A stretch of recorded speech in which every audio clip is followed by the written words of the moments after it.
মোৰ তিনিওজনী পত্নী বাজি আছিল আৰু মই এজন বহুত ধনী ব্যক্তি আছিলোঁ। মোৰ বয়স 50 বছৰ হৈ গৈছিল আৰু মোৰ এটা সন্তানৰ বাপেক হোৱাৰ বৰ হেঁপাহ আছিল। এদিন মোৰ বন্ধু এজনে মোক চহৰৰ এটা গলিলৈ বুলি লৈ গ'ল আৰু ক'লে যে ইয়াতে এজনী ছোৱালীয়ে পইচা লৈ সন্তান জন্ম দিয়ে। কথাটো শুনি মই মান্তি হৈ গ'লোঁ। যেতিয়া মই সেই ছোৱালীজনীৰ ওচৰ পালোঁগৈ তেতিয়া মোৰ মূৰত বিনামেঘে বজ্ৰপাত হোৱাৰ দৰে হ'ল। মই এজন ধনী ব্যক্তি আছিলোঁ। মই 3জনী বিয়া কৰাইছিলোঁ, কিন্তু কাৰোৰে পৰা এটা সন্তান পোৱা নাছিলোঁ। মই মোৰ বন্ধুৰ লগত যি ঠাইলৈ আহিছিলোঁ সেই ঠাইবিলাক নিশা জাগি উঠিছিল আৰু দিনত একেবাৰে শুই পৰিছিল। চাৰিওফালে গান বাজানাৰ শব্দৰ লগতে মহিলাৰ পায়েল আৰু খাৰুৰ শব্দও ভাহি আহিছিল। সেই সময়ত মোৰ বুকুখন বৰ খৰকৈ কঁপি উঠিছিল। মই এজন ধনী ব্যক্তি আছিলোঁ। মোৰ ওচৰত টকা পইচাৰ কোনো অভাৱ নাছিল, কিন্তু এইটো সত্য আছিল যে মই অভাৱত কেতিয়াও পইচা উৰুওৱা নাছিলোঁ। না কিবা নিচা কৰিছিলোঁ, না কোনো নাৰীৰ ওপৰত পইচা উৰুৱাইছিলোঁ। এনেকুৱা নাৰীবিলাকৰ বজাৰখন দেখিও মোৰ কোনো মতলব নাছিল। বৰঞ্চ মই তলমূৰ কৰি আগলৈ আগবাঢ়ি গৈ আছিলোঁ, যাতে মোক কোনেও চিনি নাপায়, কাৰণ মোৰ চিনাকি বহুত ডাঙৰ ডাঙৰ মানুহৰ লগত আছিল। মই মোৰ সন্মানৰ চিন্তাতহে আছিলোঁ। মই বহুত বাধ্য হৈহে ইয়ালৈ আহিবলগীয়া হৈছিল। চাৰিওফালে বহুত পুৰণি পুৰণি ঘৰবিলাক আছিল, সৰু সৰু গলি কিছুমানো আছিল। দুমহলীয়া ঘৰবিলাকৰ পৰা নাচ গানৰ শব্দবিলাক ভাঙি আহিছিল। ইফালে কোঠাবিলাকৰ বাহিৰত মুখত পাণ ভৰাই দালালবিলাক থিয় হৈ আছিল, যাতে সিহঁতি গ্ৰাহকক নিজৰ কোঠালৈ মাতি নিবলৈ পাৰে। লগতে বেয়া বেয়া শব্দ কিছুমানো কৈ আছিল যে ছাৰ আহক, আপোনাৰ সন্ধিয়াটো ৰঙীন হৈ যাব, এনেকুৱা আনন্দ পাব যি আপুনি জীৱনত কেতিয়াও নাই পোৱা। এই সকলোবিলাক কথা শুনি মই লাজ আৰু ভয়তে মৰি যোৱা যেন হৈছিলোঁ। মই মোৰ জীৱনত কেতিয়াও এনেকুৱা কথা শুনাও নাছিলোঁ আৰু কেতিয়াও মই কোৱাও নাছিলোঁ। এনেকুৱা লাগিছিল যেন কোনোবা কাপোৰৰ বজাৰহে আৰু দোকানীজনে নিজৰ কাপোৰৰ গুণাগুণৰ বিষয়ে কৈ সেইবিলাক বিক্ৰী কৰি আছিল। বৰ্তমান মই মোৰ বন্ধুজনৰ কথা শুনি মনে মনে বহুত পস্তাই আছিলোঁ। মই ইয়ালৈ আহিবলৈ নালাগিছিল। এয়া মোৰ বহুত ডাঙৰ এটা ভুল হৈ গ'ল। মনটোৱে কৈ আছিলে যে মই ইয়াৰ পৰা উভতি যাওঁ। হঠাৎ এটা ঘৰৰ সন্মুখত মোৰ বন্ধু দিলীপ ৰৈ গ'ল। মই তাক কিবা এটা কোৱাৰ আগতে সি মোৰ হাতত ধৰি ঘৰটোৰ চিৰিৰে ওপৰলৈ উঠিবলৈ ধৰিলে। চিৰিৰ ৱালবিলাক পাণ তামোল গুটকাৰ পিকৰ দাগেৰে ভৰি আছিল। এতিয়া ইয়াত এটা অদ্ভুত ধৰণৰ দুৰ্গন্ধ বিয়পি পৰিছিল। সন্মুখত বগা চাদৰৰ ওপৰত ৰঙা ৰঙৰ গাৰুত আউজি বহুত কেইজনে সেই ছোৱালীজনীৰ নাচ চাই আছিল। সেই ছোৱালীজনীয়ে ভৰিত পায়েল পিন্ধি এতিয়া গানৰ তালে তালে নাচি আছিল। সন্মুখৰ এটা চুকত দুজনে হাৰমনিয়াম আৰু ঢোলক বজাই আছিল। আনফালে সোফা এখনত বহি এগৰাকী আঠবৰসীয়া শকত মহিলাই মুখত পাণ লৈ সেই ছোৱালীজনীৰ নাচৰ লগত নিজৰ ভৰি নচুৱাই আছিল। মোৰ এতিয়া সেই পৰিৱেশটো দেখি বৰ ভয় লাগিছিল। মই এতিয়া দিলীপক ক'লোঁ, ব'লা ইয়াৰ পৰা, মই ইয়াতে আৰু কাৰোৰে লগত কথা পাতিবলৈ নিবিচাৰোঁ। তেতিয়া সি ক'বলৈ ধৰিলে, আৰে ভাই, এজন পুৰুষ হৈ তুমি ইমান কিয় ভয় কৰিছা? এনেকৈ কৈ সি মোক সেই সোফাখনত বহি থকা মহিলাগৰাকীৰ ওচৰলৈ লৈ গ'ল। সেই মহিলাগৰাকীয়ে হয়তো দিলীপক আগৰে পৰা চিনি পাইছিল। মোক তাৰ লগত দেখি মোক ভৰিৰে পৰা মূৰলৈকে চাই দিলীপক চকুৰ ইংগিতেৰে সুধিলে যে কোন হয় বুলি। দিলীপে ক'লে, মোৰ বন্ধু, ইয়াক আপুনি চম্পাৰ লগত লগ কৰাই দিয়ক, ইয়াক এটা সন্তানৰ প্ৰয়োজন আছে। মহিলাগৰাকীয়ে প্ৰথমে পাত্ৰ এটাত পাণৰ পিক পেলালে আৰু তাৰপিছত মোলৈ চাবলৈ ধৰিলে। মই এতিয়া তাত থাকিব বিচৰা নাছিলোঁ, কিন্তু মোৰ বাধ্যতাই মোক তালৈ লৈ গৈছিল। মই তাত থকা বেঞ্চ এখনতে বহিলোঁ। তাৰ পাছত তাই ক'বলৈ ধৰিলে, চোৱা ভাই, মই পইচা না বেছি লওঁ না কমো লওঁ। গোটেই বছৰটো ছোৱালীজনীয়ে মোৰ কাম নকৰে। তোমাৰ সন্তানক নিজৰ পেটত তাই লালন পালন কৰিব, সেয়েহে তাই মোক গোটেই বছৰটোত বেলেগকৈ একো উপাৰ্জন কৰি দিবলৈ নোৱাৰে। সেইকাৰণে মই এতিয়া তোমাৰ পৰা 1 লাখ টকা ল'ম, আধা টকা এডভান্স দিব লাগিব। সেই সময়ত মোৰ বুকুখন বহুত কঁপি আছিল। মই এতিয়া এবাৰ দিলীপৰ মুখৰ ফালে চালোঁ। তেতিয়া সি মোক সাহস দিবলৈ ধৰিছিল। মই ক'লোঁ যে মই ছোৱালীজনীক ইয়াতে নাৰাখোঁ। মই তেতিয়া পকেটৰ পৰা চেকবুক এখন উলিয়ালোঁ আৰু 50,000ৰ চেক এখন উলিয়াই মহিলাগৰাকীক দি দিলোঁ। মোৰ পইচাৰ কোনো অভাৱ নাছিল। মহিলাগৰাকীৰ চকু কপালত উঠিল যেতিয়া মই লগে লগে তাইক 50,000ৰ চেক এখন উলিয়াই দিলোঁ। তাই তেতিয়া মিচিকাই হাঁহি এজনী ছোৱালীক মাতিলে। মতাৰ লগে লগে এজনী ছোৱালী তাইৰ ওচৰলৈ আহিল। তাইক মহিলাগৰাকীয়ে ক'লে যে চম্পাৰ গ্ৰাহক আহিছে, তাইক কৈ দে যে ৰেডি হ'বলৈ। ছোৱালীজনীয়ে কিবা এটা কোৱাৰ আগতে মই মহিলাগৰাকীক ক'লোঁ যে মই আগতে ছোৱালীজনীক চাবলৈ বিচাৰোঁ। ছোৱালীজনী কিন্তু ধুনীয়া হ'ব লাগিব, কাৰণ মই মোৰ সন্তানটো ধুনীয়া হোৱাটো বিচাৰোঁ। মোৰ কথা শুনি মহিলাগৰাকীয়ে ডাঙৰ ডাঙৰকৈ হাঁহিবলৈ ধৰিলে আৰু ক'লে যে চাই লোৱা, চাই চকুৰ থৰ লাগি যাবা তুমি। যা চাহাবক চম্পাক লগ কৰাই দে। ছোৱালীজনীয়ে ক'লে যে আহক ছাৰ। মই ছোৱালীজনীৰ পিছে পিছে গ'লোঁ আৰু ছোৱালীজনীয়ে মোক এটা কোঠাৰ সন্মুখত এৰি দিলে। যদিও সেই ছোৱালীজনীয়ে আগতে অবৈধভাৱে কিছুমান অপকৰ্ম কৰি আছিল, কিন্তু এতিয়া মোৰ বাবে বৈধ সেইগৰাকী ছোৱালী আছিল, যিয়ে মোৰ সন্তানক নিজৰ গৰ্ভত জন্ম দিব। মই যিহেতু একেবাৰে অসহায় আছিলোঁ, সেয়েহে মই এই ৰাস্তালৈ আহিবলৈ বাধ্য হৈ পৰিছিলোঁ। যেতিয়া মই কোঠাৰ দুৱাৰত টুকুৰিয়ালোঁ, তেতিয়া ভিতৰৰ পৰা এটা কণ্ঠ ভাহি আহিছিল, কোন হয়? ভিতৰলৈ সোমাই আহক। মই দৰজাখন ঠেলি ভিতৰলৈ সোমাই দেখিলোঁ যে এজনী ছোৱালী উৰণিখন অলপ দীঘলকৈ লৈ সাজি কাচি বিচনাতে বহি আছিল। মই বৰ কষ্টৰে তাইৰ ফালে এবাৰ চালোঁ আৰু তেনেকৈ দৰজাখন ভিতৰৰ পৰা বন্ধ কৰি দিলোঁ। এতিয়া মই এনেকৈ আহি তাইৰ ওচৰতে বহিলোহি। মই এতিয়ালৈকে তাইৰ মুখখন দেখা নাছিলোঁ, কাৰণ তাইৰ উৰণিখন দীঘলকৈ লৈ আছিল। মই তাইৰ সন্মুখত গৈ বহিলোঁ, কিন্তু মোৰ ওচৰত ইমান সাহস নাছিল যে মই তাইৰ ফালে চাবলৈ পাৰিম। হয়তো মোৰ বিবেকে মোক তেনে কৰিবলৈ অনুমতি দিয়া নাছিল। মই এতিয়া মনে মনে থকা দেখি ছোৱালীজনীয়ে ক'লে, কি হ'ল চাহাব, গোটেই নিশা কি এনেকৈ কটাব নেকি? সেই ছোৱালীজনীৰ মাতটো শুনি মই আচৰিত হৈ পৰিছিলোঁ। মই বহুত কষ্টৰে তাইৰ ফালে চালোঁ। মই বৰ কষ্টৰে তাইৰ উৰণিখন গুচালোঁ আৰু তাইৰ মুখৰ ফালে চোৱাৰ লগে লগে মই আচৰিত হৈ পৰিছিলোঁ, কাৰণ তাইতো মই এগৰাকী বহুত ধনী ব্যক্তি আছিলোঁ। দেউতা ককাৰ কোটি টকাৰ সম্পত্তিৰ একমাত্ৰ মালিক আছিলোঁ মই। মোৰ প্ৰথম বিয়া মোৰ মা দেউতাৰ পচন্দত হৈছিল। মোৰ পত্নী মোৰ মাৰ বান্ধৱীৰ ছোৱালী আছিল, কিন্তু বয়সত তেওঁ মোতকৈ বহুত সৰু আছিল।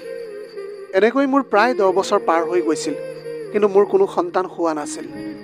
তাৰোপৰি মই মোৰ পত্নী ঋতুৰ বহুত চিকিৎসাও কৰালোঁ, কিন্তু তাই মোক সন্তান দিব নোৱাৰিলে।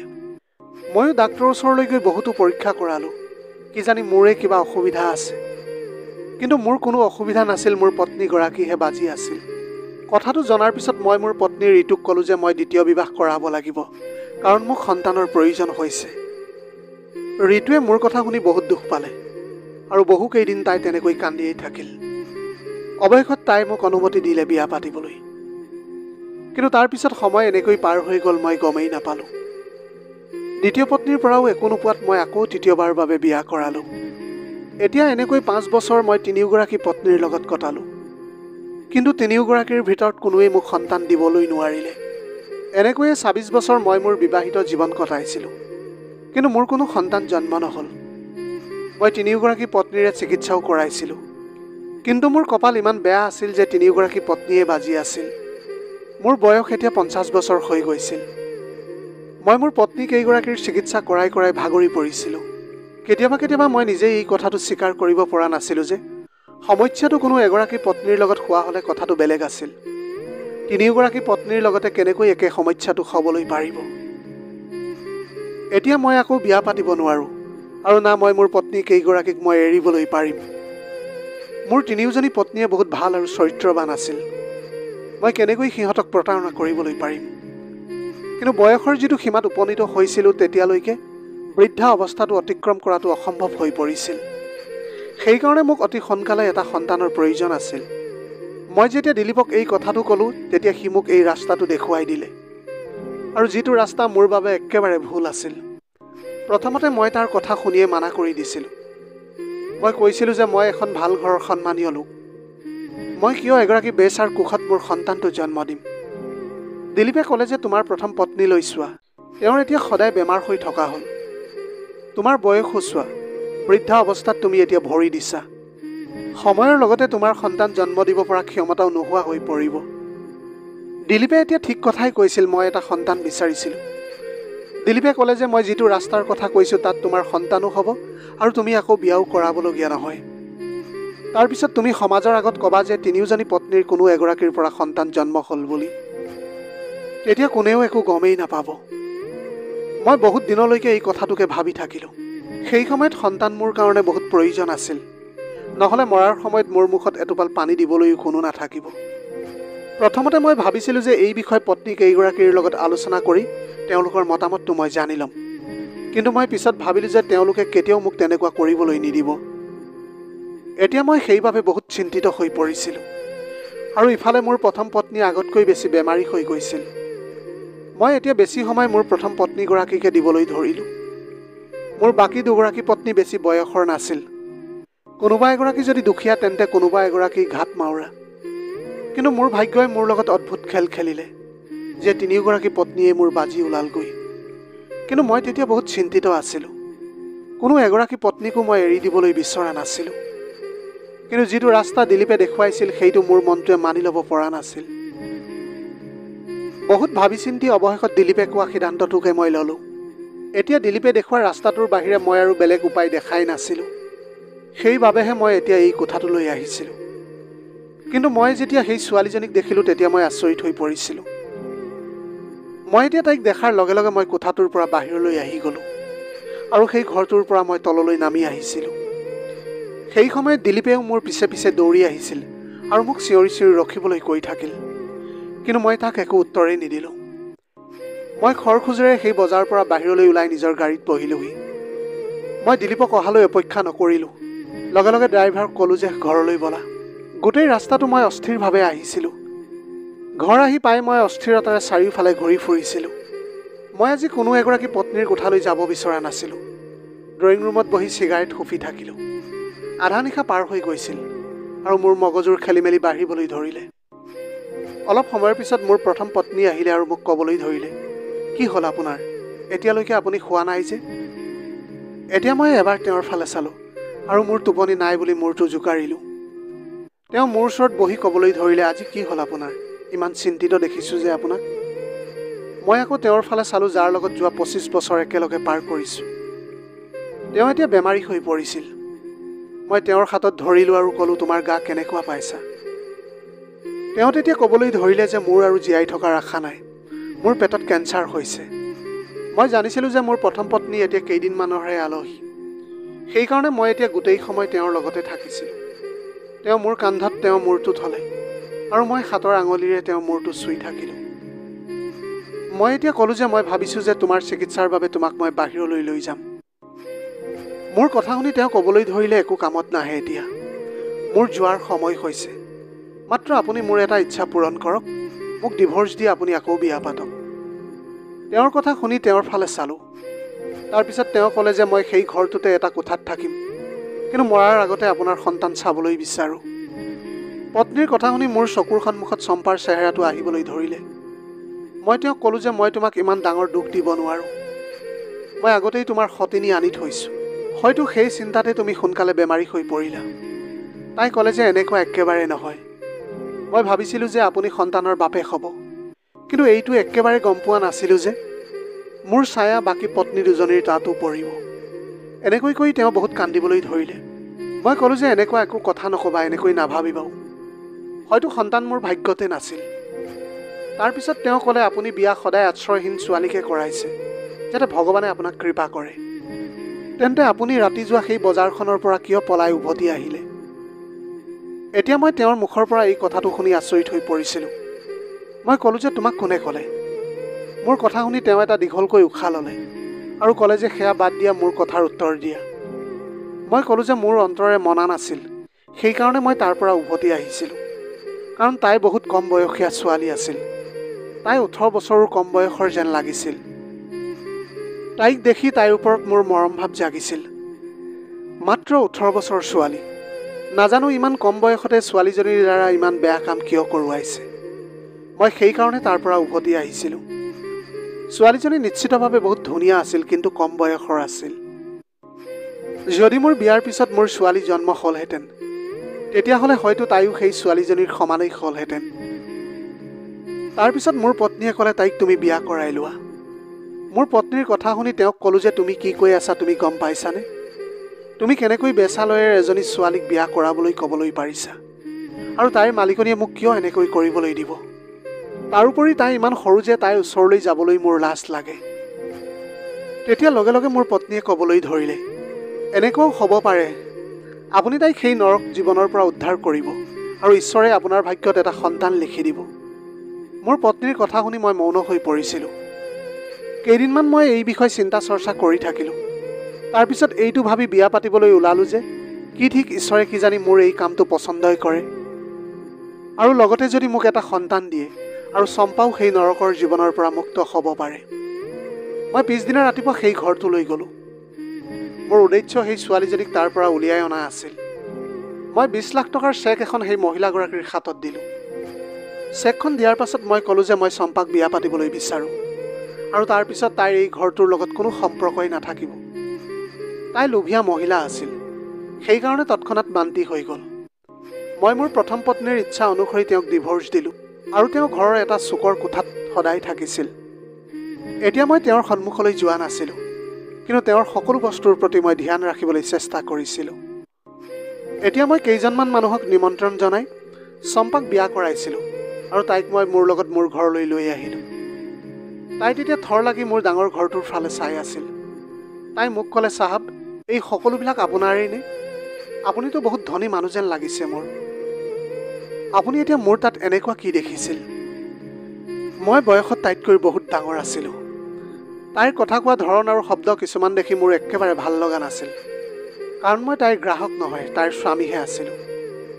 মই মোৰ দুয়োজনী পত্নীৰ লগত চম্পাক লগ কৰাই দিলোঁ। তাৰপিছত মোৰ প্ৰথম পত্নীৰ লগত চিনাকি কৰাই দিলোঁ। শেষত মই মোৰ তৃতীয় পত্নীগৰাকীক ক'লোঁ যে তাইক মোৰ কোঠাত থৈ আহিবলৈ। তেতিয়া তাইক মোৰ কোঠালৈ লৈ গ'ল। এতিয়া মই ড্ৰয়িং ৰুমত বহি চিগাৰেট ফুকি আছিলোঁ। নাজানো কিয় মোৰ কোঠালৈ যোৱাৰ আজি সাহসেই নাছিল। মোৰ প্ৰথম তিনিওগৰাকী পত্নী বহুত ভালেই আছিল, কিন্তু এইগৰাকী পত্নীৰ বাবে মোৰ জীৱনত মই প্ৰথম পুৰুষ নহয়। তাই নিজৰ ঠাইতে ঠিকেই আছিল, কিন্তু এগৰাকী পত্নীৰূপে তাইক স্বীকাৰ কৰাটো একেবাৰে সহজ নাছিল মোৰ বাবে। কিন্তু এতিয়া সন্তানৰ খাতিৰত মই এতিয়া সেই ঘৃণনীয় কামটো কৰিবলৈ সাজু হৈ পৰিছিলোঁ। মই ভাবিছিলোঁ হয়তো ঈশ্বৰে মোৰ এই কামটোত ভালেই পাব। মই বুকুত সাহস গোটাই কোঠালৈ গ'লোঁ। তেতিয়ালৈকে চম্পা শুই গৈছিল। তাৰপিছত তাইক মই ভালকৈ শুবলৈ দিলোঁ, আৰু মই নিজেও শুই পৰিলোঁ। ৰাতিপুৱা যেতিয়া সাৰ পালোঁ, তেতিয়া চম্পাই মোৰ ফালে আচৰিত ধৰণে চাই আছিল। মই ৰাতিৰ পৰা তাইক একো কোৱা নাছিলোঁ। হয়তো সেয়েহে তাই মোৰ ফালে এনেকৈ আচৰিত হৈ চাই আছিল। মই উঠি তাইক ক'লোঁ যে তুমি নাস্তা কৰি লোৱা, ৰাতিও একো ভালকৈ খোৱাই নাই তুমি। এনেকৈ কৈ মই কোঠাটোৰ পৰা বাহিৰলৈ ওলাই আহিলোঁ। অলপ সময়ৰ পিছত চম্পাও ওলাই আহিল, আৰু বাকী পত্নী কেইজনীৰ লগত একেলগে ৰাতিপুৱা আহাৰ খালে। কিছু দেৰি যোৱাৰ পিছতে চম্পাই ক'লে, চাহাব, মোক এইটো কওক যে আপুনি ইমান পইচা দি মোক কিয় আপুনি বিয়া কৰাই আনিলে? মই এতিয়া তাইৰ মুখৰ পৰা এই কথাটো শুনি আচৰিত হৈ পৰিছিলোঁ। মই তেতিয়া সুধিলোঁ যে এনেকুৱা কথা তুমি কিয় কৈছা? মই তোমাক কিনি অনা নাই, মই তোমাক বিয়া কৰাইছোঁ। মোৰ তাইৰ কথাটো শুনি বেয়া লাগিছিল। তাৰপিছত তাই ক'লে যে মই জানো আপুনি বিয়া কৰোৱাৰ আগতে 20 লাখ টকা মোৰ মালিকনীক দিছিল। মই ভাবিছিলোঁ যে আপুনি মোক এক ৰাতিও শান্তিত থাকিবলৈ নিদিব, আৰু আপুনি পইচাৰ মূল্য মোৰ পৰা উঠাবলৈ চেষ্টা কৰিব, কিন্তু আপুনিতো। তাইৰ কথা শুনি মই আচৰিত হৈ পৰিলোঁ। মোৰ বহুত খং উঠিল তাইৰ কথাবিলাক শুনি। তাই চাগে আকৌ কিবা এটা কোৱা হ'লে মই তাইৰ মুখত চৰ এটা মাৰিলোহেঁতেন, কিন্তু তাই মনে মনে থাকিল। মই তেতিয়া ক'লোঁ যে তুমি মোৰ পত্নী, বুজিলানে? এতিয়া তুমি কোনোবা বজৰুৱা তিৰোতা নহয়। এনেকুৱা কথা আৰু তুমি দ্বিতীয়বাৰ কেতিয়াও নক'বা। সেই সময়ত মোৰ মাতটো বহুত ডাঙৰকৈ ওলাইছিল। মোৰ খং দেখি তাই ক'বলৈ ধৰিলে, আমাৰ তাত সকলো এনেকৈ কথা কয় চাহাব। চাহাব, যেতিয়াৰ পৰা পুৰুষক এনেকৈ লগ পাইছোঁ, পুৰুষেতো ভোকাটোৰ কুকুৰৰ দৰে গাৰ মঙহ কামুৰি খাবলৈ বিচাৰে। কিন্তু আপুনিতো কেনেকুৱা মানুহ, যিয়ে মোৰ বিনিময়ত ইমান টকা দিছে, আৰু মোক প্ৰথম নিশাটো ইমান শান্তিৰে শুবলৈ দিছিল? মই এতিয়া আচৰিত হৈছিলোঁ। নহ'লে মোৰ জ্বৰ উঠি থাকিলেও কোনেও মোক ৰেহাই দিয়া নাছিল। এনেকৈ কৈ তাইৰ চকুৰ পৰা টোপ টোপকৈ চকু পানী নিগৰিছিল। তাৰপিছত তাইৰ পিঠিখন দেখুৱাইছিল। পিঠিখনত বেয়াকৈ চিগাৰেটৰ জুইৰে জ্বলোৱা দাগ আছিল। তাই ক'লে যে এয়া চোৱা, সকলোৱে মোৰ লগত কেনেকুৱা কৰে। আজিলৈকে পুৰুষসকলক মই এনেকৈয়ে দেখিছোঁ, কিন্তু এতিয়া মই নাজানো তুমি কেনেকুৱা। তুমি সকলোতকৈ বেলেগ। তুমি মোক কিনি আনিও তুমি মোক ব্যৱহাৰ কৰা নাই। মই ক'লোঁ, তুমি মোৰ পত্নী। পত্নীৰ লগত সদায় মৰম আৰু ভালপোৱাৰে ব্যৱহাৰ কৰিব লাগে। এতিয়া এটা ৰাতিতে চম্পাৰ সংগই মোক কঁপাই তুলিছিল। তাইৰ পিঠিৰ দাগবোৰ দেখি মোৰ সন্তৰখন ভাঙি চুৰমাৰ হৈ গৈছিল। 18 বছৰীয়া ছোৱালীজনীৰ লগত যি অত্যাচাৰ হৈ আহিছিল, সঁচাকৈ এইবিলাক কথা চিন্তা কৰিবলগীয়া। বৰ্তমান সময়ৰ লগে লগে চম্পাৰ দেহৰ আৰু মনৰ আঘাতো নোহোৱা হৈ আহিছিল। লাহে লাহে তাইৰ কথা কোৱাৰ ধৰণো সলনি হৈ গ'ল। আমাৰ বিয়াৰ কেইমাহমান পিছতে মই সেই ভাল খবৰটো পাইছিলোঁ, যাৰ বাবে মই ঈশ্বৰক সদায় প্ৰাৰ্থনা কৰি আহিছিলোঁ। প্ৰথমতে মই মোৰ কাণক বিশ্বাস কৰিব পৰা নাছিলোঁ। মই এতিয়া ঈশ্বৰক কান্দি কান্দি বহুতো ধন্যবাদ জনাইছিলোঁ। 9 মাহলৈকে মই চম্পাৰ বহুত যত্ন ল'লোঁ। ডেলিভাৰীৰ সময় হোৱাত মই তাইক হস্পিটেললৈ লৈ গ'লোঁ। মই ঔটিৰ বাহিৰত বহুত চিন্তিত হৈ ইফালৰ পৰা সিফালে ঘূৰি ফুৰিছিলোঁ। তাৰপিছত এজনী মহিলা ডাক্তৰ ওলাই আহিলে আৰু তেওঁ বহুত চিন্তিত হৈ আছিলে। তেওঁ মোক ক'লে যে আপোনাৰ পত্নীৰ অৱস্থা ভাল নহয়, আমি দুয়োটাৰে এজনকহে বচাব পাৰিম, নহ'লে কেঁচুৱাটোক নহ'লে মাকক। এই কথা শুনি মোৰ মূৰত আকাশখন ভাঙি পৰা যেন হ'ল। মই এতিয়া ইমান বছৰ পাছত এটা সন্তানৰ আশাৰ আনন্দ দেখিবলৈ পাইছিলোঁ, কিন্তু এতিয়া ভাবিছিলোঁ এয়া কি হ'বলৈ গৈ আছে। সেই সময়ত মোৰ এনেকুৱা অৱস্থা হৈছিল যে সেয়া সেইজন মানুহেহে বুজিব পাৰিব যাৰ জীৱনত এনেকুৱা পৰিস্থিতিৰ সৃষ্টি হৈছিল। এতিয়া মই মোৰ চকু বন্ধ কৰি দিলোঁ আৰু মই ক'লোঁ যে আপুনি মাকক বচাই দিয়ক, কাৰণ কেঁচুৱাটোৰ মালিক ঈশ্বৰ। সেই ডাক্তৰগৰাকী ভিতৰলৈ গ'ল আৰু মোৰ চকুৰ পৰা চকু পানী ববলৈ ধৰিলে।